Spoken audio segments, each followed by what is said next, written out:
بسم اللہ الرحمن الرحیم۔ السلام علیکم ویورز، آپ کا میزبان طاہر منیر آج نئی ویڈیو کے ساتھ آپ کے لیے حاضر خدمت ہے۔ ویورز، لاسٹ ویڈیو جو ہمارے سیریز ہے اسی کا دوسرا پارٹ تھا، اس کا نام اب یوٹیوب پہ how our family moved from عجائب والی امرتسر انڈیا ٹو جام کی چمن سیالکوٹ پاکستان کے دوران کچھ جذباتی واقعات ہوئے جو بیان کرتے ہوئے کچھ جذبات میں آ کے اس کو ادھورا چھوڑنا پڑا۔ تو آتے ہیں آج کی ویڈیو پر۔ ویوز، تقسیم ہند کے وقت 1 کروڑ لوگ موو ہوئے، انہوں نے ہجرت کی۔ 40 لاکھ ہندو اور سکھ تھے جو موجودہ پاکستان سے موجودہ انڈیا کی طرف روانہ ہو رہے تھے، اور 60 لاکھ مسلمان تھے جو موجودہ ہندوستان سے موجودہ پاکستان کی طرف ہجرت کر رہے تھے۔ اس 1 کروڑ مہاجروں میں سے 10 لاکھ مہاجر جو تھے وہ قتل ہوئے، اور ان 10 لاکھ میں سے تقریباً 7 لاکھ مسلمان تھے جنہوں نے اپنی زندگی اس نئے ملک کے لیے قربان کی، شہید قرار دیے ہوئے۔ جیسے ہم نے پہلے اپنے 2 پارٹس میں بتایا کہ کچھ فیصلے ہوتے ہیں وہ وقت پہ نہ کریں تو ان کی قیمت ادا کرنی پڑتی ہے۔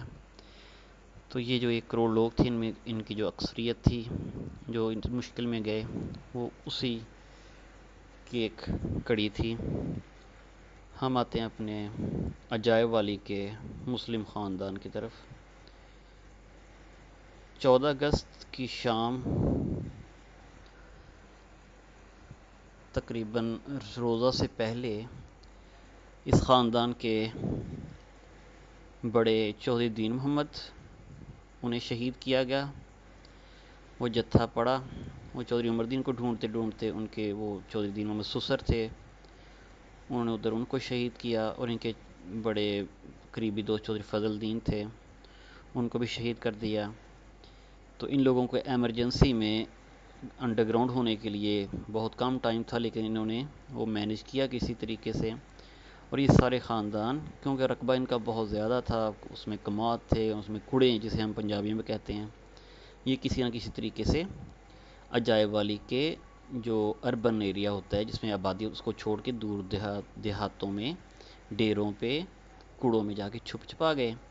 اور یہ جو رات تھی، ان لوگوں نے شب قدر کی رات تھی، اور اپنی اس تیاری میں یہ لوگ اپنے گھر میں جو پکوان بنا کے بیٹھے تھے، وہ جتھوں نے کچھ اس کا کیا ہوگا، یہ لوگ اپنے گھر بار سے شب قدر کی رات میں محروم کر دیے گئے تھے۔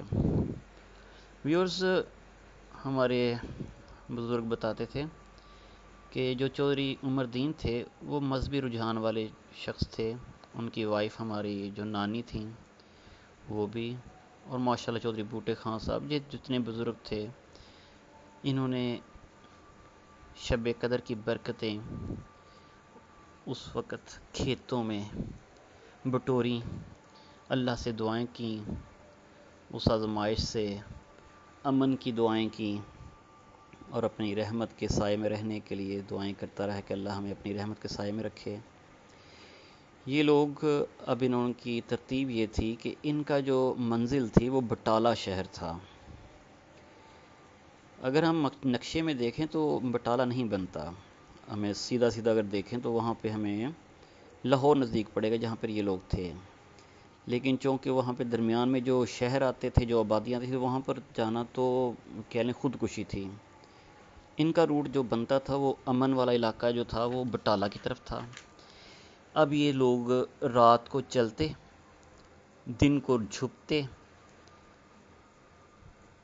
صاحب حیثیت لوگ تھے، رچ لوگ تھے، ایسی انہوں نے نہیں دیکھی تھی زحمت جو اس وقت ان کو میسر ہوئی تھی۔ اور چونکہ یہ بڑا قافلہ بن چکا تھا، سارے عزیز ہی تھے، تو ان کو اتنی بڑی کوئی ٹینشن بھی نہیں تھی۔ اس وقت کے جو ان کے پاس تھے وہ اپنے دفاع کے لیے سامان تھے، جوان لوگ ساتھ میں بہت زیادہ کثیر تعداد میں تھے، جیسے میں نے پچھلے پارٹ میں آپ کو بتایا کتنے خاندان تھے، ان میں جوان بھی تھے تو یہ پوری اپنی سیکیورٹی انہوں نے جب دیکھا کہ اب تو امن والی بات کو نہیں، تو انہوں نے اپنے پورے ارینجمنٹ کیے اور چل پڑے۔ کہیں کہیں پہ جب دیکھا کہ حالات ٹھیک ہوں، دن پہ بھی چلے۔ ویورز، مجیٹھا سے بٹالہ شہر جو وہ 24 کلومیٹر بنتا ہے۔ اب یہ 24 کلومیٹر انہوں نے نہیں معلوم، پتہ نہیں کہ یہ کتنی دیر میں انہوں نے کیا، چھپ چھپا کے چل رہے تھے، ظاہر حالات دیکھ کے چل رہے تھے۔ پھر بھی ان کو اتنے بڑے قافلے ہوتے ہوئے بھی ان کے اوپر حملہ ہوا۔ وہ بے شک اس حملے کو کھدیڑ دیا گیا، اس کو ناکام بنا دیا گیا، لیکن اس حملے میں بھی چودھری محمد امین پٹواری مرحوم جو تھے، وہ بتاتے تھے کہ میں اور لالا بوٹا، چودھری بوٹے خان، یہ میں اور وہ ساتھ ساتھ تھے، تو ہمارے اوپر ایک دم سے حملہ ہوا نا۔ ایک گھڑ سوار تھا، اس نے برچھی دی، میرے سر پہ لگی، بائیں کان کے اوپر ان کے نشان تھا۔ وہ نشان میں نے دیکھا تو میں نے ان سے پوچھا، پھر انہوں نے یہ کہانی سنائی مجھے کہ وہ برچھی میرے کان کے اوپر لگی، اور برچھی گھوڑے پہ بیٹھے جوان سکھ نے جب حملہ کیا تو وہ اچھا خاصا، پنجابی میں کہتے ہیں پھٹ پڑ جاتا ہے۔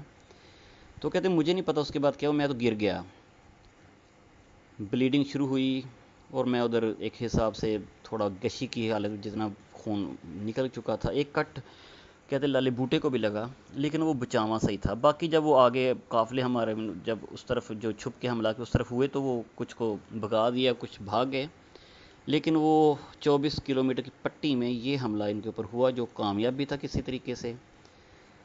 وہ جب ناکام ہو کے بھاگ گئے تو پھر سب نے مجھے پکڑا، لالے بوٹے نے کہتے ہیں مجھے اٹھا کے پھر وہ آگے لے کے آئے۔ پھر ہمیں وہ اس وقت جو فرسٹ ایڈ ہو سکتی ہوگی، وہ پتہ نہیں کیا لوگ اس وقت کرتے ہوں گے، وہ میرے زخم میں کچھ بھرا اور مجھے پٹی باندھی بڑی سی کر کے کہ خون رک جائے۔ پھر اس طرح ہم یہ سفر پھر کنٹینیو کرتے، چلتے پھر چھپتے پھر چلتے۔ اب اتنے نزدیک سے پھر موت کو دیکھا تھا، اور مولوی عمر صاحب جو تھے چودھری محمد امین پٹواری سے بڑے، وہ بہت ضعیف قسم کے دل تھا ان کا۔ یہ واقعہ پیچھے گاؤں والے واقعات تو وہ ان کے نا کچھ انہوں نے زیادہ سیریس لے لیا، تو پہلے وہ کچھ بڑبڑانے لگ گئے، پھر وہ بولنے پر لگ گئے، پھر وہ رونے لگے، پھر وہ چلانے، جیسے کوئی اب نارمل سی معاملات ہو جاتے ہیں نا۔ پھر اتنا انہوں نے ذہن پہ سوار کیا کہ ان کو گشی پڑنے لگ گئی، پھر وہ چیخنے چلانے لگ گئے۔ اس حالت میں ان کو بھی ہینڈل کرنا، چودھری امین صاحب کا زخم تھا وہ بالکل نہیں سل رہا تھا، جتنی بھی وہ دوا کر رہے تھے اتنا ہی وہ بڑھ رہا تھا۔ دو ایک حساب سے بیماریاں، اوپر سے ہجرت کا، پھر بھی یہ چل رہے ہیں۔ ان کی سب سے چھوٹی چودھری عمر الدین کی بیٹی اس وقت ہماری خالہ ہے، وہ بھی فوت ہو گئی ہیں، ان کو بھی کچھ ٹیمپریچر وغیرہ ہو گیا، اور وہ روز ظاہر بچہ تو نہیں نہ دیکھتا وہ کیا حالات ہیں، وہ اریٹیٹ ہو رہی تھی کہ آپ کو مچھر، گرمی، بارش، حبس جو بھی تھی، وہ روتی، ان کو چپ کراتے۔ تو ہماری اماں بتاتی ہیں کہ میری اماں بتاتی تھی، نانی اماں، کہ وہ لوگ کہہ رہے تھے کہ اینو نا تو ہاں اینو ایسا نہیں پڑھا دے گی، ذرا بوز ہو دی رہی ہے، اینو تو ختم کر دے، نہیں تو سانو جیسے ختم کر دینے ہیں۔ اس بات پہ پھر ان کو سٹینڈ لینا پڑا کہ بھئی یہ تو نہیں ہو سکتا تمہاری، وہ اس بات پہ پھر اللہ تعالیٰ نے ان کی زندگی رکھنی تھی، وہ بھی ٹھیک ہو گئی ہوں گی، بہرحال ان کی بیماری بھی ٹھیک ہو، بچ گئیں۔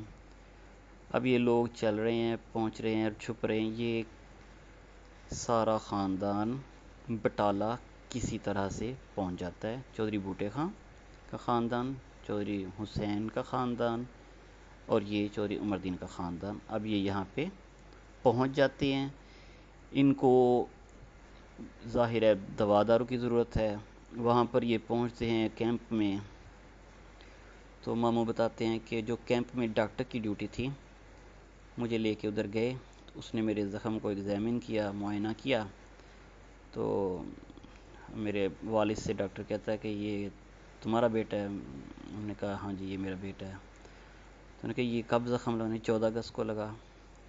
اس نے کہا پتہ نہیں 2 دن ہوئے تھے کہ 3 دن ہوئے تھے، جتنے بھی دن ہوئے ہوں گے اس وقت، تو ان کو پہنچنے میں یا اس کے سفر میں اگر 1 دن لگا تو 1 دن ہو گیا، 2 دن لگے 2 دن ہو گئے۔ تو انہوں نے کہا کہ یہ تو میں نے چیک کیا، اس پہ تو سارے چھوٹے چھوٹے کیڑے بھرے پڑے ہیں، اور یہ تو دماغ پہ چڑھ گئے ہوں گے، اس کا علاج ہمارے پاس کوئی دوائی نہیں کہ اتنا جو نیچے جا کے گہرائی میں اثر کرے۔ تو تمہاری کو اور اولاد ہے؟ تو انہوں نے کہا ہاں میرے 2 بیٹے ہیں، میری بیٹیاں ہیں 3۔ کہا پھر پتہ نہیں اللہ تعالیٰ اس کو زندگی دے، یہ بہت مشکل ہے۔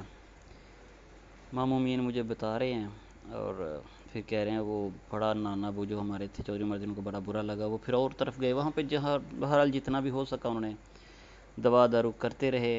یہ پورا راستہ سو نہیں سکے تھے نا، پیچھے بھی یہاں پر بھی وہ کیڑے اندر تھے، وہ ریشہ نہیں سونے، کیڑے کہاں سونے دیں گے؟ ان کی بہت ہی ان کا برا حال ہوا ہے، لیکن وہ تھوڑا بہت جو چل رہا تھا نظام وہ چل رہا ہے۔ بٹالہ پہ یہ رکے ہیں اور یہاں پر یہ اپنے بچوں کی ٹریٹمنٹ کر رہے ہیں، بڑے بیٹے عمر کا علاج کرنے کے لیے کوشش کر رہے ہیں، اور چھوٹی بیٹی جو بیمار تھی اس کا بھی علاج کر رہے ہیں۔ بٹالہ سے آگے ان کی منزل گرداسپور ہے، لیکن ابھی جو حالات چل رہے ہیں وہ کیمپ سے نکلنا سیدھا سیدھا موت کو گلے لگانا ہے، تو یہ یہاں پر قیام کر لیتے ہیں۔ ویورز، یہ سٹوری ہم اسی پہ روکیں گے، کیونکہ اس کے آگے جو واقعات آ رہے ہیں وہ ایک دوسرے شخص کے یہاں پر داخل کیے بغیر، اس کی انٹری کے بغیر وہ پورے نہیں ہو پائیں گے، اور وہ بندہ ہے چودھری محمد علی خان۔ یہ چودھری عمر الدین کے ہم زلف ہیں، یہ شہاب پورہ تحصیل ترن تارن ضلع سیالکوٹ سے بلانگ کرتے ہیں۔ یہاں پر اب ہم یہ پارٹ ختم کرتے ہیں، اور نئے پارٹ پہ ہم بات کریں گے، پھر بتائیں گے کہ بٹالہ سے آگے یہ خاندان ان کا کیا بنا، یہ پھر کیسے پاکستان پہنچنے تک انہوں نے بندوبست کیے، پھر کیمپ میں کیسے چودھری امین صاحب کا علاج ہوا، پھر آگے کی بات کریں گے۔ جی شکریہ، بہت مہربانی۔